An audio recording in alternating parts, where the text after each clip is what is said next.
Welcome back to the series 30 Days of Wise Ideas. Today is day 21, January 21, 2026. Our wise ideas are taken from the book of Proverbs, and today's wise idea is cosigning, or being a cosigner equals captivity. Let's dive in.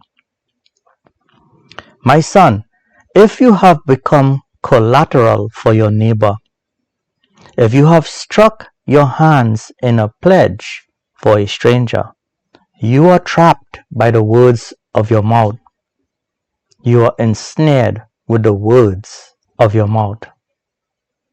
Do this now, my son, and deliver yourself, since you have come into the hand of a neighbor or your creditor. Go humble yourself, press your plea with your neighbor. Give no sleep to your eyes, nor slumber to your eyelids. Free yourself like a gazelle from the hand of the hunter, like a bird from the snare of the fowler. Now let's break this down. Wisdom teaches us not to become a cosigner for anyone. If you do that, you have made yourself a prey in a trap. That trap is the debt. What is a cosigner?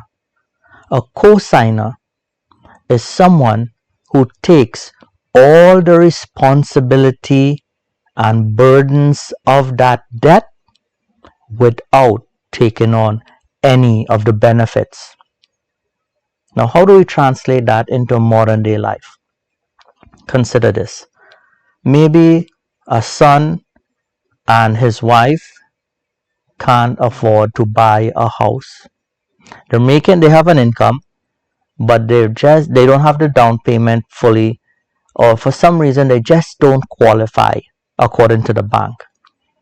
So the banker says, listen, Mr. X and Mrs. X, you don't qualify. Maybe if you can get a cosigner, you have most of the numbers. You just need someone to cosign to become a guarantor. So Mr. and Mrs. X go to mommy and daddy X, and these are older parents, and they want to help their child with the best of intentions, right? And they say, okay, son, you want us to co-sign for this? Our credit is good, everything is good with us. We're heading into retirement years in a couple years, so we can help you out. So they go and they co-sign on the loan for the bank. Now, the bank is not your neighbor. The bank is a corporation made up of a lot of people that follow rules and procedures of the corporation. It is not a feeling person. Scripture says, wisdom says, go and get yourself. Plead with your neighbor. You can't plead with the bank. Right? Everybody will says it's the rule. It's the rule. It's the rule. They can't say, I'm going to break this rule and let you out of this thing. So you have to be very wise in this generation we're living in.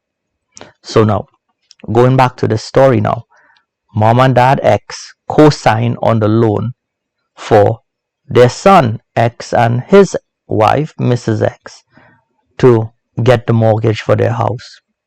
They're working, they're paying the mortgage, and everything is going good.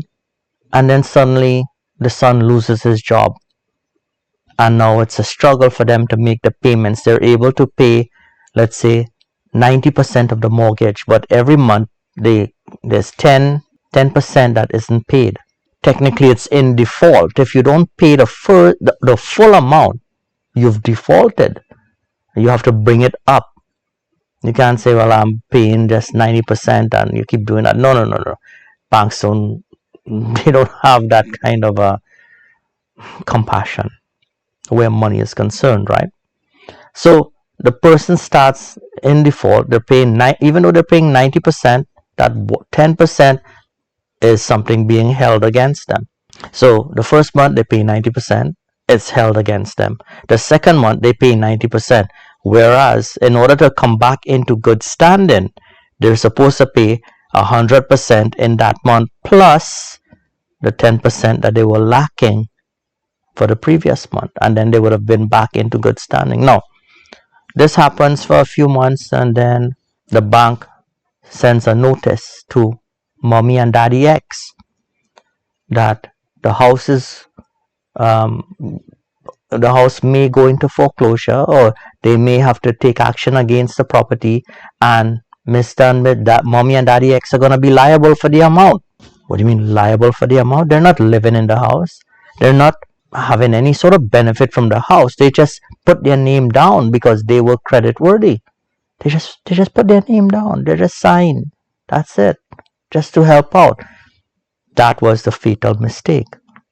You see, co-signing, which wisdom teaches us in Scripture, co-signing is not just putting your signature on a document to help out.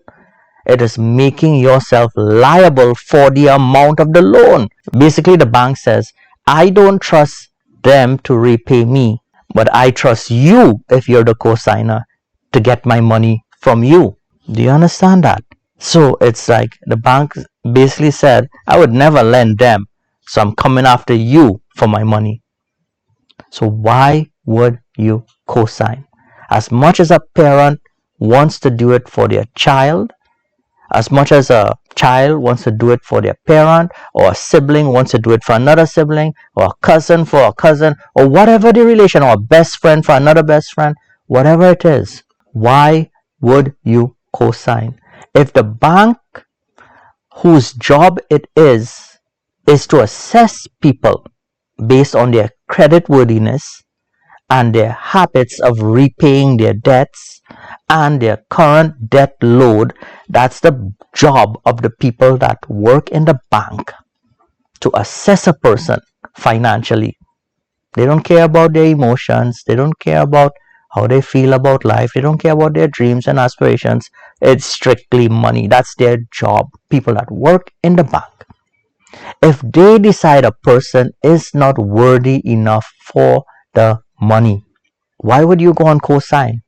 Because basically you are substituting yourself for them if anything goes wrong. You have endangered your peace, your security, your safety, your financial safety, and even your physical. If you lose your home because of it, you've endangered yourself. So wisdom tells us, don't be a cosigner, because you have placed yourself into captivity if you do such a thing. So for the sake of your own health, wealth, vitality, avoid being a cosigner.